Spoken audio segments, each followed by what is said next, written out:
Alors aujourd'hui, nous allons parler un petit peu avec Sandrine Plante.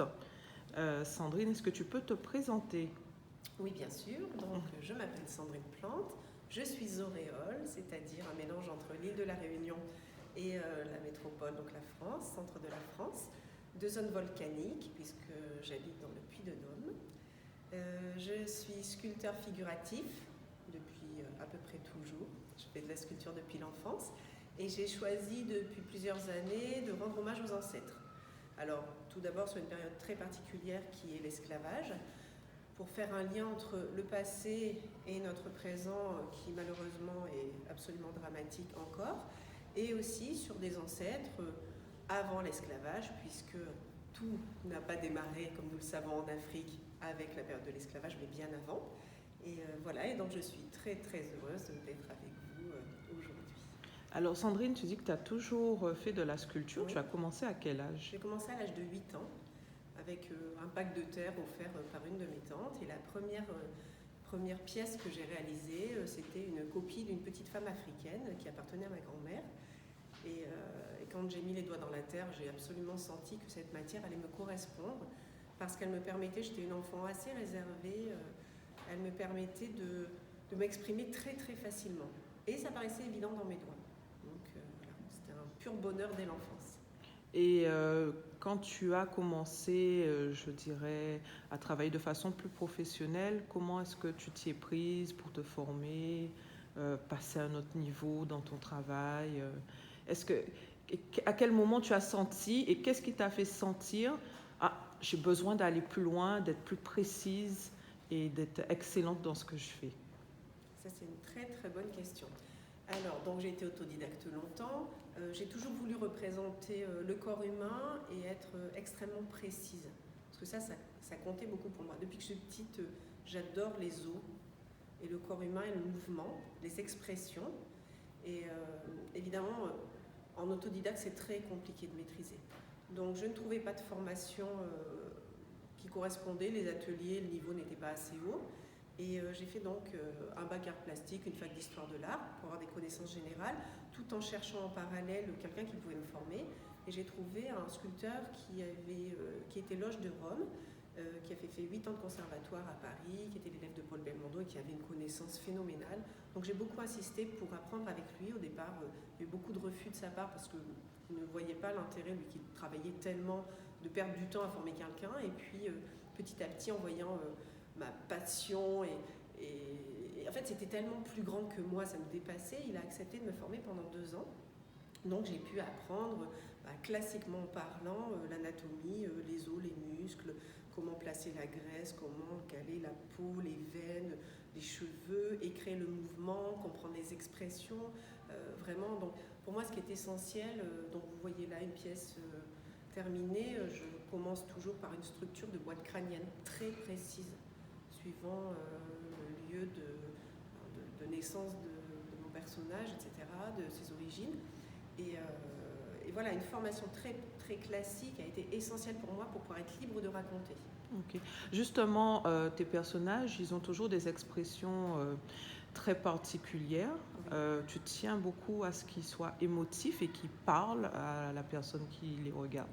Oui. Alors, est-ce que tu as d'avance une idée de l'expression de chaque sculpture ou est-ce que ça vient au fur et à mesure de ta création?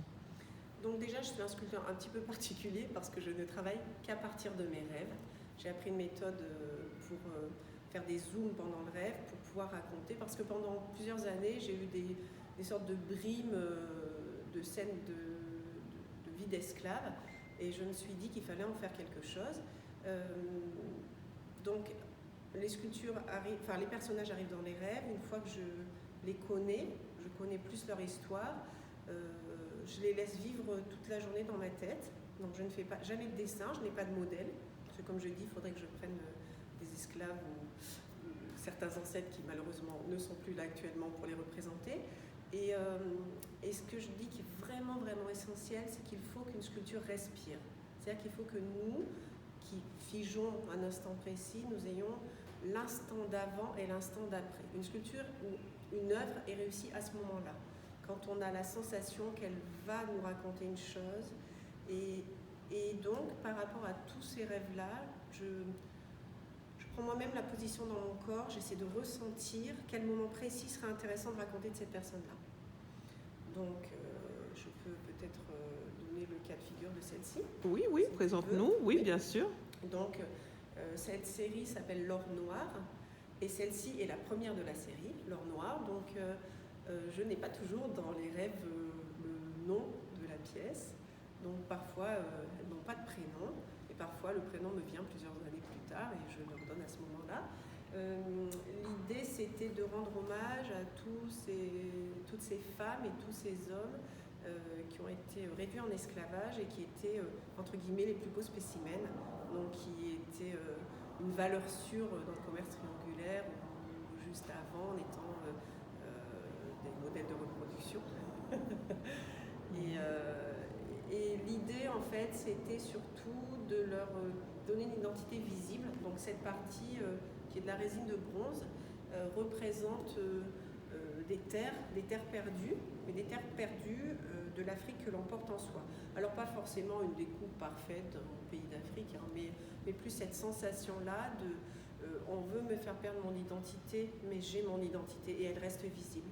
Ce personnage est à la fois fort en caractère et à la fois introvertie, fermée sur elle-même, avec beaucoup de douceur, et avec cette bouche entrouverte, on sent absolument sa respiration.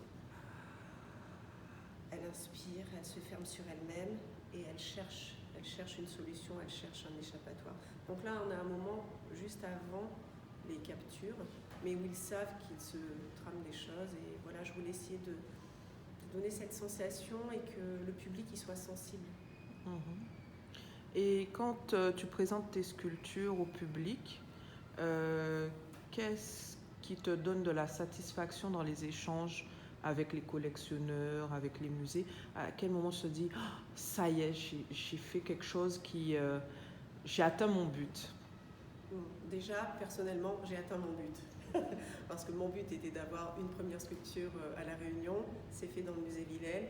Une sur Gorée, j'en ai déposé une. Après, j'ai ciblé tous les lieux de mémoire du monde, donc encore beaucoup de travail.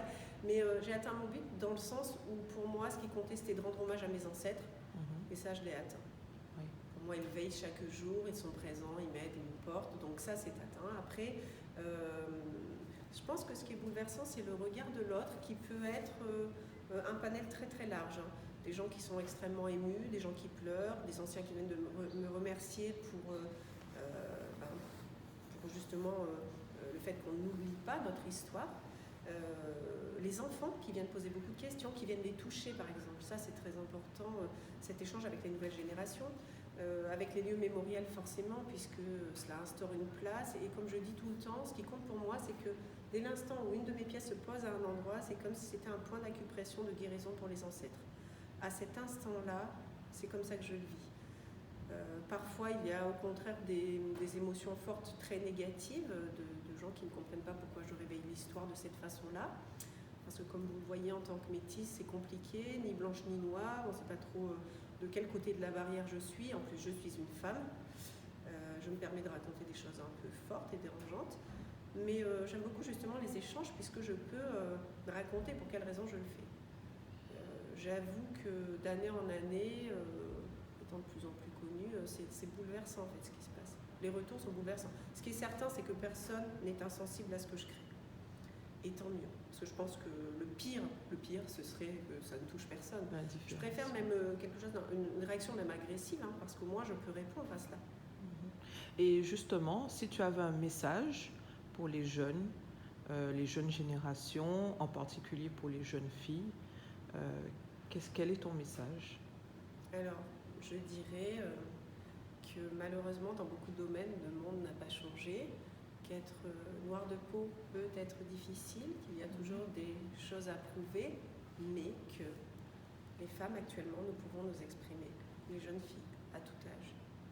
Nous portons cette force en nous. Il ne faut pas oublier que nous portons les ancêtres qui veillent chaque jour sur nous. Donc, il ne faut pas avoir peur, qu'il ne faut pas être agressif, jamais dans la haine, avancer, rien à prouver en réalité, être juste soi-même, être dans le cœur, être quelqu'un de bon, parce que ça, je pense que c'est important pour notre incarnation.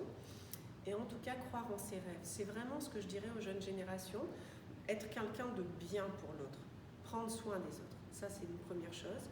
Et croire en ses rêves. Quand j'ai commencé, personne n'y croyait vraiment, mais j'étais très très entourée par ma famille. J'ai reçu beaucoup d'amour et beaucoup de confiance. Donc ça m'a donné des ailes en fait. C'était facile pour moi. Mais voilà, toujours garder espoir et croire en des rêves complètement dingues, complètement irréalisables au départ. Parce que rien n'est impossible en fait. On utilise ça de ce qu'on est. On peut tellement faire de choses. En fait, on appartient à l'univers. Donc on peut tout faire. Il faut y croire.